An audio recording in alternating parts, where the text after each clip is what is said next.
Hi hello నమస్తే welcome to Suman TV. నేను మీ శ్రవంతి. ప్రస్తుతం మనం ఇప్పుడు రాజన్న సిరిసిల్ల జిల్లాలో ఉన్నటువంటి సివిల్ హాస్పిటల్ వద్దకైతే మనం వచ్చినామండి.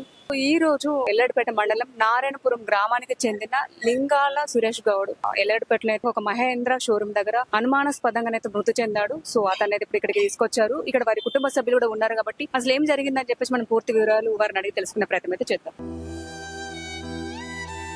మాట్లాడడానికి సురేష్ గౌడ్ వాళ్ళ బాబాయ్ గారు కూడా ఉన్నారు. సో ఇక్కడ వాళ్ళ కుటుంబ సభ్యులు కూడా ఉన్నారు కాబట్టి అసలు ఏం జరిగింది, అంత సడన్ గా మృతికి ఎందుకు చెందాడు అని చెప్పేసి మనం పూర్తి వివరాలు వారిని అడిగి తెలుసుకుందాం. హలో అండి, నమస్తే. హలో నమస్తే. చెప్పండి అసలు ఏం జరిగింది. మార్నింగ్ అక్కడ నుంచి వస్తున్నాం, మరి అక్కడ ఏం జరిగింది అనేది పోలీసు వాళ్ళు వేరు ఎవరో పక్క వాళ్ళు షాపు ఫోన్ చేసి చెప్పారు ఇట్లా బాబు పడిపోయిండు అని. అంటే పోలీస్ అనే వచ్చి నీళ్ళు తాగిపించిండు, వాటర్ తాగిపించిన తర్వాత అట్లనే మోసపోయిండు. పల్స్ దగ్గరికి వచ్చిందని చెప్పిండు ఆయన. అంబులెన్స్ ఫోన్ చేసిండు, అంబులెన్స్ వచ్చే వరకు అంటే అవుట్ అయిపోయింది. అది విషయం. ఈ ఏం తెలియదు కాదు జరిగి. అంటే ఈయనకు హెల్త్ ప్రాబ్లం ఉంది, ఆల్రెడీ షుగర్ ఉంది, ఈ హార్ట్ కూడా ప్రాబ్లమే ఉంది నాకు తెలిసి. ఎందుకంటే హాస్పిటల్ తిరుగుతుండు పోయిన సంవత్సరం నుంచే. అది ఉన్నారు, ఒక కొడుకో బిడ్డ ఇద్దరు పిల్లలు. కల్దుకాన్లో పనిచేస్తాడు, మహారాష్ట్ర. మూడు రోజులు అయింది వచ్చి, 4 రోజులు వచ్చినప్పటి నుంచి ఇక్కడే ఉన్నాడా? ఇక్కడనే ఉన్నాడు. వచ్చినప్పటి నుంచి ఏం పని లేదు, 3-4 రోజులే కదా. అది అన్న అక్కడే వర్క్ చేస్తాడా? అక్కడ జీతం ఉన్నాడు, ఇక్కడ ఉంటారు, ఫ్యామిలీ ఇక్కడ ఉంటారు. అక్కడ జీతం ఉన్నాడు, 2 నెలలకు ఒకసారి పోయి వస్తుంటాడు. అది పరిస్థితి. ఏది లేదు తెలియదు. మామ సురేష్ కి మామ అయితే పెద్ద మామ మా మరదలు బిడ్డని ఇచ్చిన. అయితే ఇప్పుడు నందిపేటలో ఉందరు అన్నట్టు వీళ్ళు. అక్కడ వీళ్ళకి ఇల్లు ఉండే. అయితే అలా చిన్న బాపీడు ఉన్నాడు. ఈయన ధీమ మీద మేము పిల్లని ఇచ్చినాం, వీడికి తెప్పించుకుంటున్నాడు. జర ఆయనకు హెల్త్ బాగాలేదు, ఇదే షుగర్ ఉన్నది, ఆడుంటే అగాధం అవుతుండు అని మేము వచ్చి నేను బతిలాడినాం. బావ మరి ఎట్లా నన్ను తీసుకురా, ఇడికి చూసుకుందామన్నా. ఇక ఆయనే మేము ఫోర్స్ చేసి ఇడికి రా, కష్టం చేసుకో, మా వాళ్ళు నువ్వు వెనక దీని నీకు ఉంటాం కదా అని బతిలాడినాం. ఇంత ఇల్లు అమ్మినాం, వీడికి వచ్చినాము, ఇంత రేకులు వేసినాం, ఆయననే వేసిండు రేకులు. ఇంకో 10 రూపాయలు బాకీ అయితే ఆయననే ఇప్పించిండు.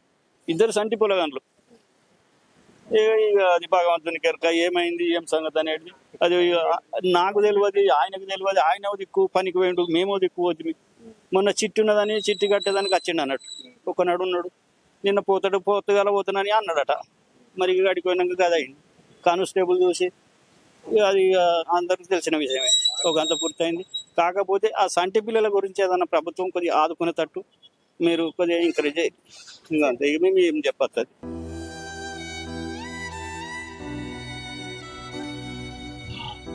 అది దిక్కే లేకుండా అయిపోయా.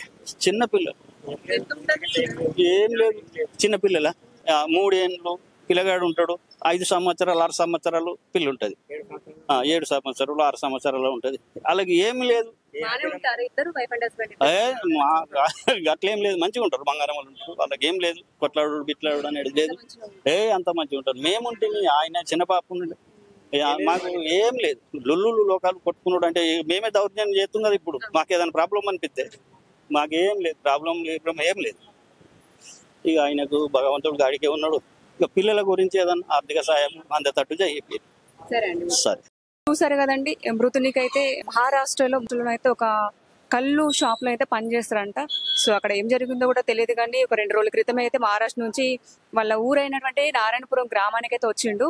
2 రోజులు బాగానే ఉన్నట, చిట్టి కట్టినట్ట, అంతా బాగానే ఉందట. కానీ అసలు ఏం జరిగిందేమో ఒక మహేంద్ర షోరూమ్ దగ్గర వాష్రూమ్ కని వెళ్ళి అక్కడనే కళ్ళు తిరిగి కింద పడిపోతే అక్కడ ఉన్నటువంటి అంటే మహేంద్ర షోరూమ్ వాళ్ళు చూసి పోలీసు వాళ్ళకు ఇన్ఫర్మేషన్ అయితే ఇచ్చారంట.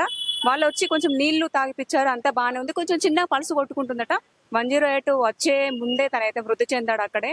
సో అతనికి వాళ్ళ కుటుంబ సభ్యులు ఏమంటున్నారంటే ఒక షుగర్ ఉంది, హార్ట్ ప్రాబ్లం కూడా ఉంది, అందువలనే చనిపోయాడు. భార్య పిల్లలు కూడా అందరు బాగానే ఉంటారు, కలిసిగా ఉంటారు, ఎలాంటి గొడవలు కూడా లేవు, బాగా ఉంటారు. మృతునికైతే 2 చిన్న పిల్లలు, ప్రభుత్వం కూడా ఆదుకోవాల్సింది మేము కోరుతున్నామని చెప్పేసి అయితే వాళ్ళ బాబాయ్ వాళ్ళ మామయ్య గారు అంటే అన్నారు. సో ఇదండి. కెమెరామెన్ రవితో నేను మీ శ్రవంతి, సుమన్ టీవీ.